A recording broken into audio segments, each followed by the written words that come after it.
অবশেষে গ্রেফতার হয়েছেন প্রাথমিক শিক্ষা পরিষদের অপসারিত সভাপতি মানিক ভট্টাচার্য। এটা সবার জন্য ভালো খবর, বিশেষ করে ওই সমস্ত চাকরি পরীক্ষার্থীদের জন্য সুখবর। প্রাথমিক নিয়োগ দুর্নীতি মামলায় অবশেষে গ্রেফতার হয়েছেন প্রাথমিক শিক্ষা পরিষদের অপসারিত সভাপতি মানিক ভট্টাচার্য।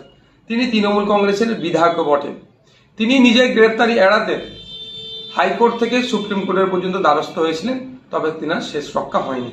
অবাক হয়ে যাচ্ছি যে রাজ্যের প্রাক্তন শিক্ষামন্ত্রী, এসএসসি সচিব, প্রাক্তন এসএসসি সভাপতি, এসএসসির উপদেষ্টা কমিটির প্রধান, অপসারিত মধ্যশিক্ষা পরিষদের সভাপতি, অপসারিত প্রাথমিক শিক্ষা পরিষদের সভাপতি সবাই গ্রেফতার হয়েছে একটাই দুর্নীতির অভিযোগে। অবৈধভাবে নিয়োগ দিয়েছে বা এই নিয়োগ অবৈধ নিয়োগ প্রক্রিয়ার সাথে যুক্ত আছে এই অভিযোগে। রাজ্যের শিক্ষা ব্যবস্থাটাকে ধ্বংস করে দিতে চাইছে কি তৃণমূল কংগ্রেস? পার্থ চ্যাটার্জির মামলাতে ইডি যে চার্জশিট দিয়েছে তা তো মানিক ভট্টাচার্যের নাম আছে।